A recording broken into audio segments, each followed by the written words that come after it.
magpapaspay tayo ng cats. Yan, si Charky. Yan. Ang binigay sa atin ng office mates.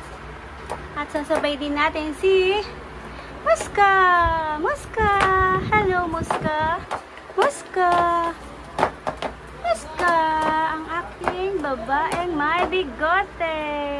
Hello. Ang binigay lang din sa atin. Kailangan natin sila ipa-spay para hindi sila dumami at mas maging healthy rin sila. Okay, thank you. Papunta na tayo sa vet kay Doc Harrick sa vet care. Ayan, dito natin sila ilalagay, guys. Si Charcoal or Charky at saka si Muska. Kailangan may sarili silang cage pag ipapaspay sila. Ang dami natin cats. Karamihan rescue. Nasa ilabas yung iba. Okay? Pero ngayon, ipapakapon natin si Charky at saka si Muska. Ang babaeng may bigote. Actually guys, ang pagpakapon na tayo ng 7 cats. And yung rescue dog ng aking prinsesa. Dito kayo manood ng tunay sa sitwasyon ng tao.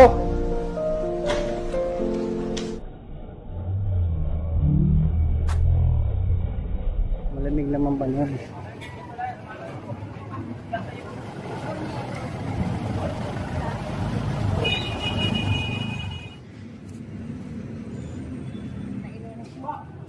Tayle naman. Tama ka doon sa hospital. Ayaw dito!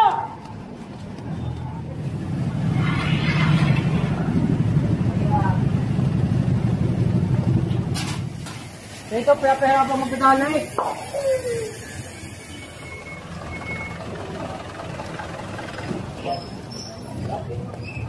Abot yan.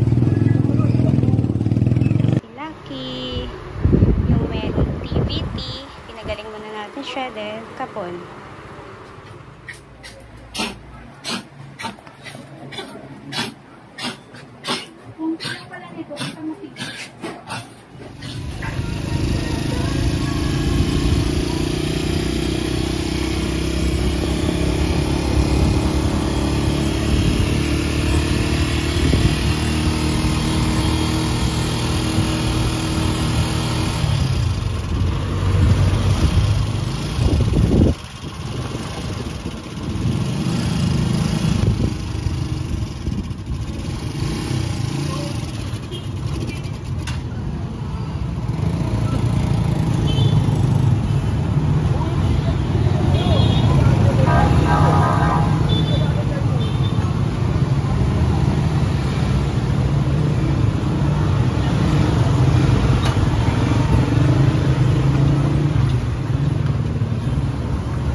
Almost 5 kilo pataas pa.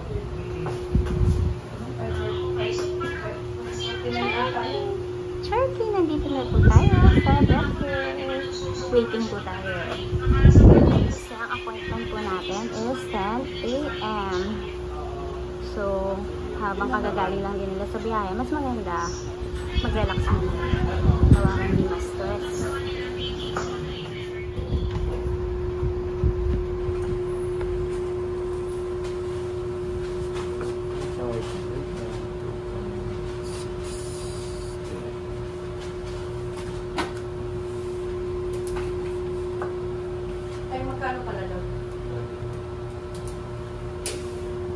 Okay, balik ka na, Chark. Balik ka na, Charky. Dali, balik na. Yung isa pa pangalan. Muska. Parang nakalimutan ko na. Ay, maliit. Mapiglas siya.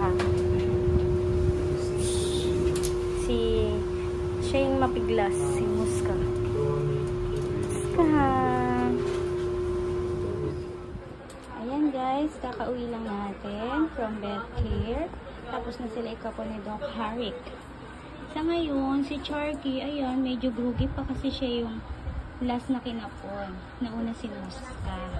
Kaya si Muska, medyo groggy lang. Pero, mas maayos-ayos yung maglakad na. Mamaya-maya kasi, Charky, magiging okay din. Kailangan muna natin sila i-separate para hindi bumuka yung tahi nila. Okay? Nagyan natin sila ng tent. Maraming salamat po, Ma'am May, sa inyong binigay sa amin na donasyon para sa mga alaga namin mga pusa at aso. Sobrang salamat po, ito dumating na po.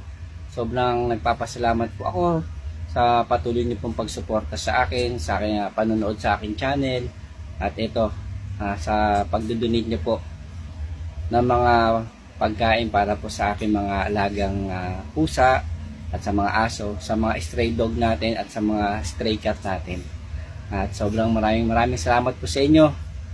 Sana lagi po kayong sumuporta at patuloy niyo pong suportahan ng aking channel. Sa bawat panonood niyo po, sa bawat pagtatapos ng mga komersyal, nakakatulong po kayo at kasama ko po kayong pagtulong sa mga stray cat at stray dog na inaalagaan ng aking mga mahal sa buhay, ng aking anak at ang aking asawa. Yun, sila po yung katulong ko po sa pag-aalaga sa kanila. At syempre, katulong ko rin po kayo, mga subscriber ko, sa patuloy pong nanonood sa akin at sumusuporta. Sabi ko nga po, sa bawat panonood nyo po, sa bawat pagtatapos ko po ng mga komersyal, bawat isang pusa at isang asong stray cat, stray dog, kayo po'y kasama ko sa pagtulong. Kaya maraming salamat po. Magandang hapon po sa inyo. Ma'am May, sobrang salamat po ako sa inyo. Patuloy niyo pong pagdodonate sa amin ng mga pagkain para sa mga stray cat at stray dog natin. Salamat po sa inyo at magandang hapon.